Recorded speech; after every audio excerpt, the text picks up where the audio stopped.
para vajizida. Aiwa. Gee.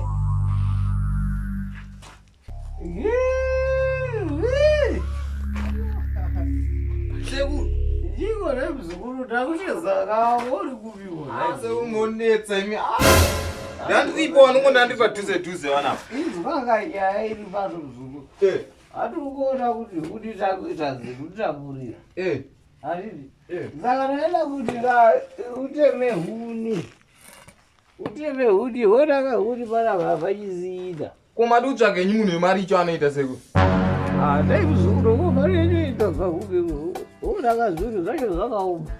Zvisakwa havana kumbobvira vatuvira.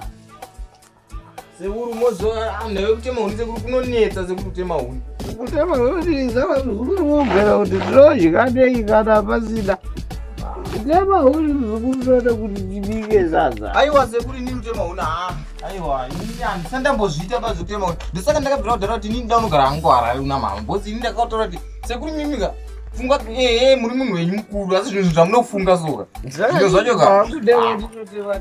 Ndinotori opposite nezvamunomuita.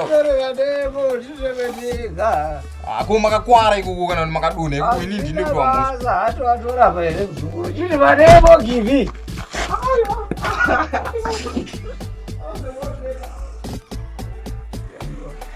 Wangu ibenzi chaiko. Munhu ibenzi.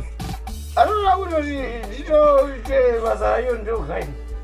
Asi yani wamwana unogara nasekuru wanzana bona nasekuru netsa oi kuti sekuru ziya muzukuru. Rinotema demo iri munhu uzozvitema apa.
Ndakati zvekutema huni izvi guys.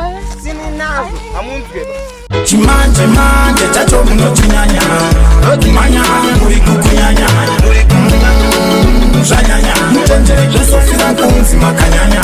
Manje manje chacho munochinyanya. Rotimanya muri kukunyanya. Zvanyanya. Mutenje zvosofira kunzi makanyanya. Zviri kunze uku aiwanikisi. Azviko masalamusi kana tumakokasi. Wedu twetonasi. Monasi. Ona tuchitamba chipisi. Ukawanza chopa.